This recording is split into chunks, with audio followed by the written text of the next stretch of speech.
Government PG college Baran Rajasthan. BSc third year, subject zoology, paper third, Kota university of Kota के syllabus के according first unit and first topic के अंतर्गत sub topics neuro and endocrine regulation of reproductive organs के बारे में study की जाएगी। इसके अंतर्गत जंतुओं में रिप्रोडक्शन ऑर्गन्स का डेवलपमेंट तथा उनके द्वारा किए जा रहे कार्यों का कंट्रोल एंडोक्राइन ग्लैंड्स द्वारा, स्रावित हार्मोन्स तथा नर्वस सिस्टम द्वारा होता है। मेल में नर जननांग टेस्टिस तथा मादा के ओवरी या मादा जननांग का डेवलपमेंट तथा उनके द्वारा बनने वाले गैमेट्स का कंट्रोल पिट्यूटरी ग्लैंड्स द्वारा स्रावित हार्मोन्स द्वारा होता है। एनिमल्स में सेकेंडरी सेक्सुअल कैरेक्टर्स भी हार्मोन्स के कंट्रोल में होते हैं। फीमेल में ovulation, implantation and pregnancy and parturition and lactation भी हार्मोन्स के द्वारा कंट्रोल होते हैं। एनिमल्स में टेस्टिस तथा ओवरी में गैमेट्स का निर्माण हार्मोन के कंट्रोल में ही होता है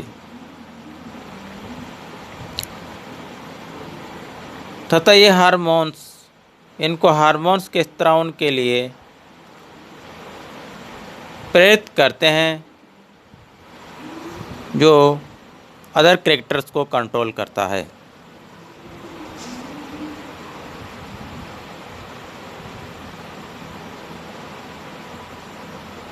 जननांगों का हार्मोन्स द्वारा कंट्रोल एवं इनके द्वारा स्रावित हार्मोन्स का वर्णन इस टॉपिक के अंतर्गत किया जाएगा। जनन ग्रंथियां अपने सामान्य वर्क्स गैमेट्स के निर्माण के साथ साथ अंतःस्रावन का कार्य भी करती है। मेल एनिमल्स में टेस्टिस नर हार्मोन्स या एंड्रोजन्स स्रावित करते हैं। यह हार्मोन वास्तव में टेस्टिस की सेमिनिफेरस ट्यूबल्स के मध्य स्थित इंटरस्टिशियल सेल्स, अंतराली कोशिकाएं कहते हैं जिसे, अथवा लीडिंग सेल्स के द्वारा स्रावित होते हैं। फीमेल्स एनिमल्स में ओवरी स्टेरॉयड फीमेल्स हार्मोन्स स्रावित करते जिसे एस्ट्रोजन्स कहते हैं।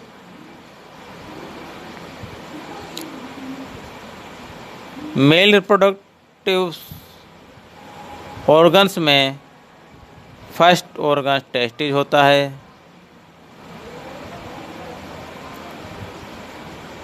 टेस्टिस को डायग्राम के द्वारा दिखाया गया है जिसमें टेस्टिस का टीएस दिखाया गया है।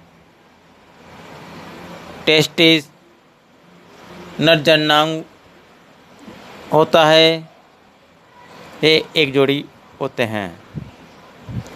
मैमल्स में टेस्टिस एक पेशीयुक्त वर्षण कोश में स्थित होते हैं। टेस्टिस का कार्य नर हार्मोन्स का उत्पादन करना होता है तथा प्रत्येक टेस्टिस अनेक महीन तथा कुंडलित नलिकाओं से मिलकर होता है, जिन्हें सेमिनिफेरस ट्यूबल्स कहते हैं अथवा शुक्रजनन नलिकाएं। ये नलिकाएं एक ढीले से कनेक्टिव टिश्यू से निलंबित रहती है।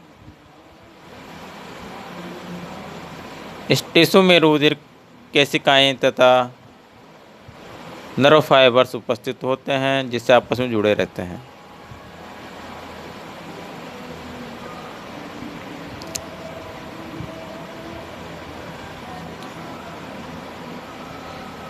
शुक्रजनन नलिकाओं तथा संयोजी ऊतक के मध्य इंटरस्टिशियल सेल्स या अंतराली कोशिकाएं भी पाई जाती है।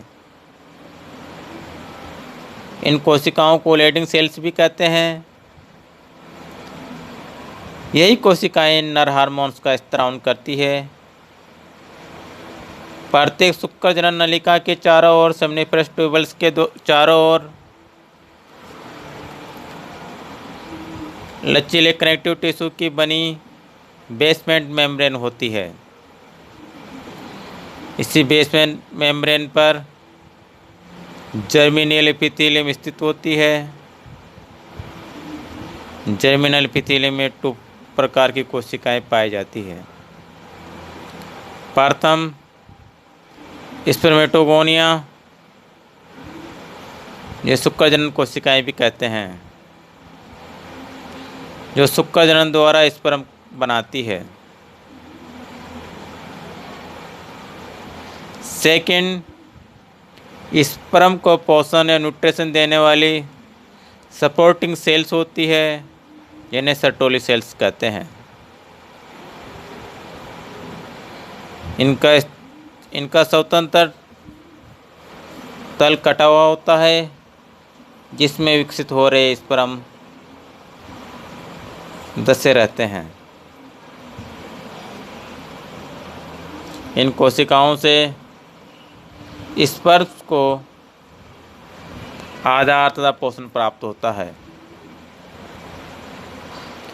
टेस्टिस के 2 प्रमुख कार्य होते हैं।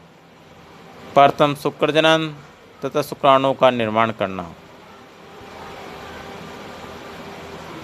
तथा सेकंड वर्क इंटरस्टिशियल सेल्स द्वारा हार्मोन का स्त्रावन करना होता है। टेस्टिस के टीएस के अंतर्गत इसमें डायग्राम में दिखाया गया है। इसमें अनेक फाइब्रोब्लास्ट पाए जाते हैं, जिसके मध्य में स्पर्मेटोगोनिया सेल भी होती है। इसमें जो सर्टोली सेल्स दिखाई गई है, इनके कार्य इसमें हम पहले बता चुके हैं कि इनका मेन फंक्शन स्पर्म्स को पोषण प्रदान करना तथा उनको आधार प्रदान करना होता है। इस डायग्राम में इंटरस्टिशियल सेल्स को दिखाया गया है तथा स्पर्मेटोगोनियम तथा बीच बीच में अनेक छोटी छोटी कोशिकाएं सर्टोली सेल्स दिखाई गई है जो तथा प्राइमरी स्पर्मेटोसाइट इन माइटोसिस को भी दिखाया गया है। लास्ट नीचे डायग्राम में Sertoli cells with bunches of maturing sperm, Sertoli cells के साथ जो गुच्छनुमा स्पर्म मैच्योर स्पर्म लगे हुए हैं।